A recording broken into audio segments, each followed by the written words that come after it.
So we did our innovation presentation on Amazon. Starting with the managers and managing, they have an open door hierarchical structure. Everything flows through their team of managers down through to the CEO. So they have managers at every level, and then it kind of goes through a senior manager team, and then it ends up at the CEO, Jeff Bezos. He mainly operates all of his teams by what is famously known as the 2 pizza rule. He likes to keep groups in 5 to 7, enough that you can feed with 2 pizzas. He supports every associate's ideas and operates with respect for the individual. So no idea is ever a bad idea, even if he disagrees with it. He follows through to the end and supports the employee all the way to an outcome. For their competitive advantage, they follow a couple of different things. So the vision matters. Never give up on what you have your goals set for. Improve and grow your thinking constantly. So never stop at one place. Always think of ways that you can make it better. Commit to your ideas. So don't let anybody change your way of thinking. You need to know your market and never miss an opportunity to self-promote. You need to find your niche is another thing that Jeff Bezos supports. Find your role and grow within it, be strong in it. And then I have a graphic of their senior management team. So I think it's 10, there's 10 individuals in the senior management team, and that is who oversees the smaller management teams. And then they all meet, I think, once or twice every week or every other week, and then they communicate with the CEO about the ideas that are coming up through the company. For their leadership, I strongly agree that they have servant leadership. Jeff Bezos believes that everyone has the opportunity to be a leader. And on their website, they talk about the 14 leadership principles and how they support leadership amongst all their employees and through every aspect of their business. So I want to highlight a couple of their leadership principles. Their number one leadership principle is the customer obsession. The customer comes first in every aspect of their business. They offer lots of different things like Amazon Prime, 30-day returns, the A to Z guarantee. Everything is focused around the customer, how we can make it better, how we can do things to make people happier. Their second thing is ownership. So you're supposed to take ownership in your company, responsibility in your actions. Their fifth one on there is learn and be curious, so always look for new and better things to develop the company. And their eighth one is to think big, so always step outside of the box or think in more of a circle, is what Jeff Bezos was quoted as once in an interview. The last two really stood out to me also. The 13th one is disagree and commit. To even if you don't agree with something, you need to speak out about it, because it's always nice to have an inflow of different kinds of ideas when you're trying to come up with that new innovative strategy. And then the 14th one is deliver results, because nothing really matters if you can't move forward and present a new product. Okay, so this is a quote kind of from Jeff Bezos on innovation. So invention comes in many forms and at many scales. The most radical and transformative of inventions are often those that empower others to unleash their creativity to pursue their dreams. So it's kind of like, this is kind of a good example like of how he kind of runs the entire Amazon and what he believes innovation is. So the 4 ways like innovation's shaped at Amazon is customer obsession, like Aleena said, and long-term thinking, and willing to fail, and willing to be misunderstood. Customer obsession is mostly what they say, like start with the customer and work backwards. So it's a very different way of thinking. Long-term thinking, they're very stubborn on their end results, but they're very flexible on the details.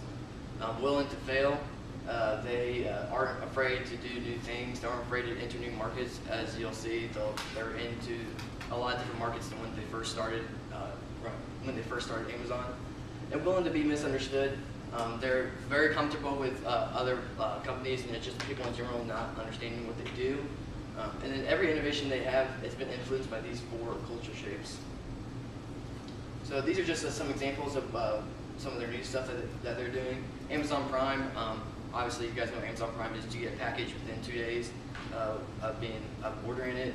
Amazon Prime now is only in certain areas of the country, but basically what happens is you can get your package within 2 hours, depending on where you're at. And then if you pay $8 or $7.99, you can get your package within 1 hour, which totally shapes the market into basically their market. Amazon Air, which is still in development, but this is where they're going to try to do where they're going to have drones send out their or pick up packages and put them on your doorstep within 30 minutes of you ordering your package. And if that happens with Amazon, then they'll probably wipe out most of the competition because not many people can get the package within under 30 minutes. And Amazon Go, this is completely different than their package service. Actually, they opened a grocery store in Seattle that basically you download an app and it charges your Amazon account, and you walk in, pick up your groceries, walk out, don't have to worry about checkout line. So they're even challenging different companies like Walmart as well. So they're getting to new markets that that other companies never experienced before. So Amazon has some of the best functional strategies in their value chain management than most other companies. Like from their product development to their feedback, they excel pretty high in. But kind of want to focus on their customer service aspect of it because that's where they put most of their time and effort.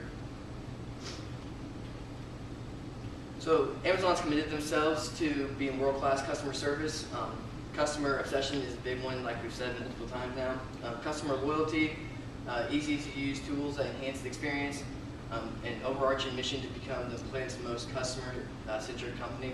Customer loyalty, basically, they have a lot of customer loyalty on their website, with whether it's free shipping after you order a certain amount of products, and they give you a ton. If you come back to Amazon after you've ordered them, they'll give you many deals and stuff. And they're very easy to communicate if you're trying to troubleshoot a problem with their website or any of their products.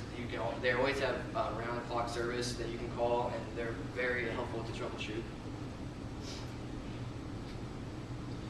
Often an individual working alone does not possess the skills, knowledge, and expertise required for successful innovation. This is why it's vital for an organization to use teams to innovate. As you can see by this graph, when you increase the size of the group, the links between the individuals in that group increases exponentially. So that could be a problem going forward if your group becomes too large. That is why Jeff Bezos, even in the early days of Amazon, started a 2-pizza rule. This is because Bezos believes that no matter how large the company gets, individual teams shouldn't be larger than what 2 pizzas can feed. In a smaller group, you're able to develop more meaningful relationships and can possibly come away with new ideas and innovations. To date, teams have played a very important role in generating ideas that have helped Amazon to be more responsive to customers, create a widely known internet brand name, and to be highly successful in the innovative company it is today. To see the forces affecting Amazon in its industry, we performed an extensive SWOT analysis. A SWOT analysis compiles an organization's strengths, weaknesses, opportunities, and threats. Amazon's strengths include its low-cost structure, its huge merchandise selection, and its large marketplace of third-party sellers. Amazon is the largest online retailer in the world. The company earned about $140 billion purely from online sales in 2017. Amazon has also grown faster than the entire e-commerce market in the US, meaning that it's actually taken business away from its competitors and increased its market share. Some of Amazon's weaknesses includes its recent drive to spread into many different markets, leading some to believe it might be spreading itself too thin. Another weakness of Amazon is its low margins. Amazon operates at a near zero margin business model, which can severely hurt its ability to realize meaningful profits. One of Amazon's opportunities is for it to roll out more Amazon-branded products instead of relying just on third parties. Emerging markets is also proving to be another opportunity for Amazon to expand into. This could give Amazon the advantage it needs in an uber-competitive online retail marketplace. And last, we'll look at some threats facing Amazon. One of the biggest concerns to Amazon is the privacy and security of its internet users on its platforms. Customers do not want their data exposed. Amazon must ensure that their site is trustworthy and a secure marketplace where people can come and buy and sell goods. Amazon also has an aggressive pricing strategy leading to its next threat. The company has faced many lawsuits from rivals and publishers in the retailing industry. This source of trouble has been caused by Amazon's rivals being upset that they're unable to compete with it. So in conclusion, becoming the world's largest online retailer and the second largest retailer in the world is not an easy feat to accomplish. Amazon will have to work diligently if it seeks to keep consistent growth and to increase its market share. This SWOT analysis can be implemented going forward and can serve as a guide and a roadmap. The key takeaways is that Amazon must focus more on profitability instead of sales volumes alone to stay competitive in this market.